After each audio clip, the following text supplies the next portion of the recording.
안녕하세요. 하이미영입니다. 오늘은 영어를 언제부터 시작을 해야 가장 적절한가에 대해서 이야기를 해보고 그리고 그 방법에 대해서 알려드리려고 합니다. 외국에서 영어를 배우는 것과 한국에서 영어를 배우는 것은 많은 차이가 있는 것을 알 수 있습니다. 자연스럽게 영어에 노출하며 살아가는 환경에서 살아가는 것과는 많은 차이가 있죠. 영어에 노출될 수 있는 시간이 지극히 적은 한국 땅에서 영어를 시작한다는 가정하에 이야기를 해보려고 합니다. 제가 읽은 책 중에서 영어 잘하는 아이는 엄마가 만든다라는 책이 있습니다. 이곳에서 시작 시기에 대해서 언급을 했는데 이 책에서는 영어 공부를 시작하려면 아이가 우리말을 제대로 구사하고 읽고 쓸 수 있어야 한다고 말합니다. 아이가 우리말을 배우기 전에 영어부터 배우면 훨씬 영어를 잘하지 않을까 하는 생각에 아이에게 사과 대신 apple을 먼저 가르치는 부모가 있어요. 그러나 이런 방법은 그다지 효과적이지 않을 뿐 아니라 아이의 국어 실력까지 망칠 수 있습니다. 우리말을 익히는 과정에서 아이는 언어 구조에 대한 개념을 스스로 머릿속에 만들죠. 그리고 이것은 외국어를 배울 때 매우 유리하게 작용한다고 합니다. 저는 하는 부분입니다. 제가 영어 선생님으로 오랫동안 아이들을 가르쳐 왔지만 저 또한 저희 아이들에게 최소한 한글을 읽기 시작한 후부터 영어를 가르치기 시작을 했습니다. 저희 막내에게도 영어를 시작한 지는 얼마 되지 않았어요. 겨우 이제 알파벳을 쓰고 파닉스를 시작하였습니다. 그래서 저희 막 영어를 시작한 저희 막내를 대상으로 영어 공부를 어떻게 해나갈 것인가를 실례를 많이 보여주려고 저는 계획을 하고 있습니다. 이제 영어를 언어학적 측면에서 그리고 교육적인 면에서 잠시 이야기를 하려고 합니다. 언어학자의 천재였던 참스키는 보편문법이라는 것을 주장을 하게 되는데요. 모든 언어는 일정한 순서에 따라 습득을 한다는 거예요.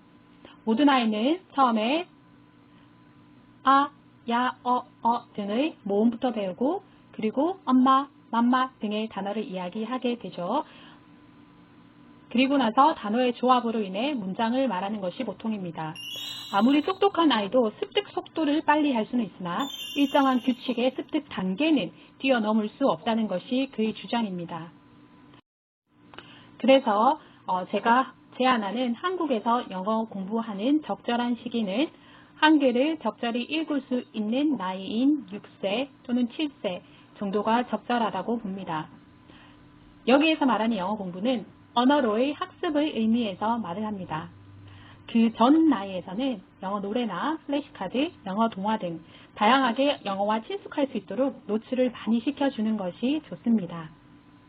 아이가 어느 정도 6세, 7세 정도가 되었을 때 영어 글자에 대해 관심을 두고 질문을 한다던가 그리고 약 30분 정도 책상에 앉아 책을 읽거나 어떤 행동을 수행을 할 때 힘들어하지 않을 그 단계 또한 연필이나 색연필을 이용하여서 손가락에 연필을 잡는 힘이 길러져서 글자를 어느 정도 따라 쓸 수 있게 된 단계 그리고 앞서 이야기했듯이 한글을 최소 읽을 수 있는 단계가 되어야지 영어를 가르치는 데 있어 무리가 없다라고 볼 수 있습니다.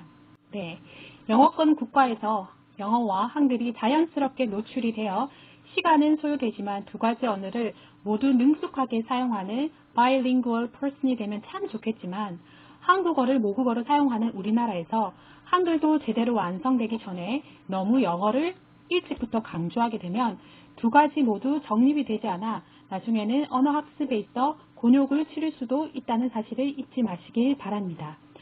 또한 조기 유학을 통해 너무 영어만 강조해서 배우다 보면 우리말인 한글을 제대로 구사하지 못하게 되죠. 그것 또한 저는 문제가 있다고 생각합니다. 그래서 영어를 절대 서두르지 말라고 말씀드리고 싶습니다. 영어는 계단식 학습입니다. 이제 영어를 배울 단계가 되어 알파벳을 공부를 시키겠죠.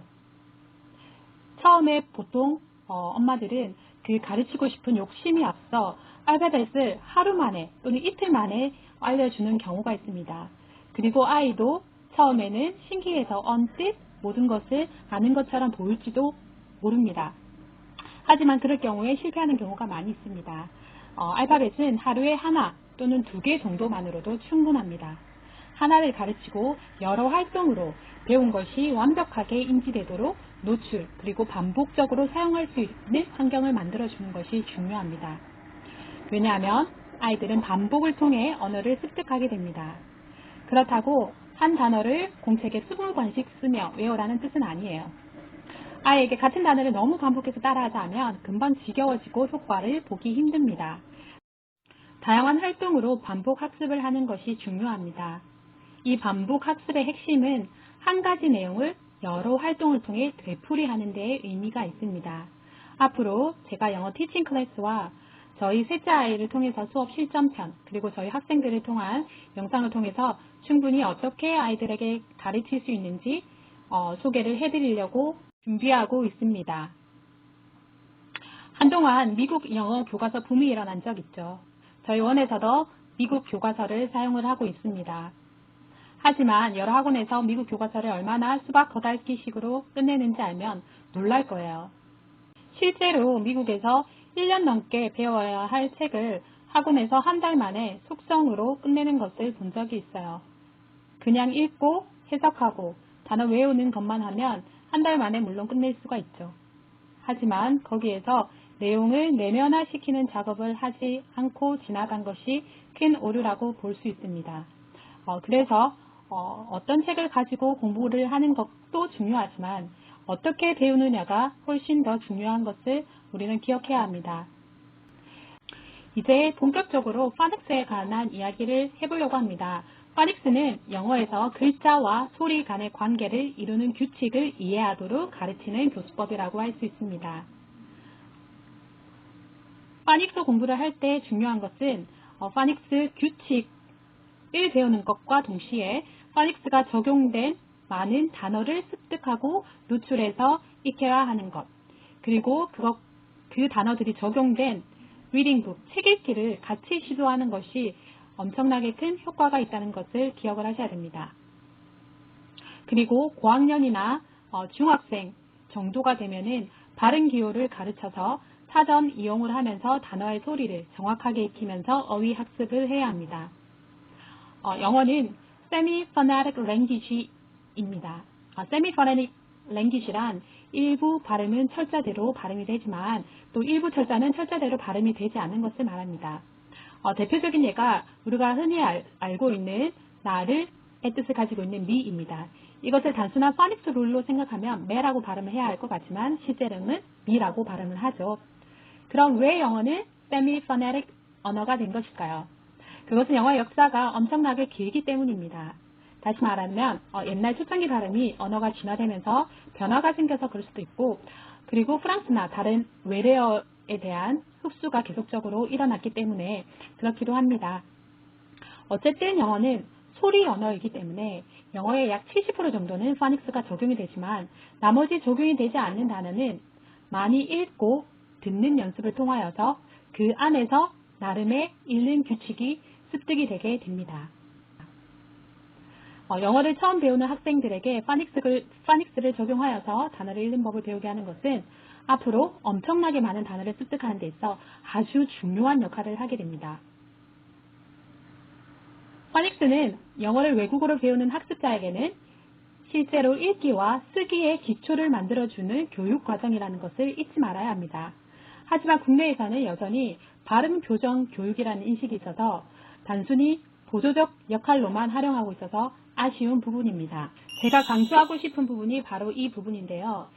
실제로 미국의 국립읽기위원회가 발표한 연구 보고서에 의하면 읽기에 어려움을 가진 학생들의 대부분이 파닉스 및 음소 인식 능력이 결여되어 있기 때문에 그렇다는 결과 보고가 나왔습니다.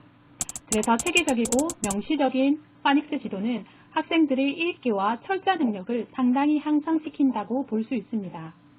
미국의 초등학교 1학년 학생들을 대상으로 파닉스로 측정한 단어 읽기 능력이 읽기 이해력 증진에 미치는 영향을 박사 논문 연구를 통해서 7년간 조사를 하게 됩니다. 약 8천여 명의 학생들이 참여한 이 연구에서 가장 두드러진 결과는 전반적으로 1학년 때 높은 단어 읽기 능력을 가진 학생들은 낮은 능력의 학생들에 비해 시간이 지나갈수록 훨씬 더 빠르고 높은 수준으로 읽기 이해력이 발달됐다는 것입니다.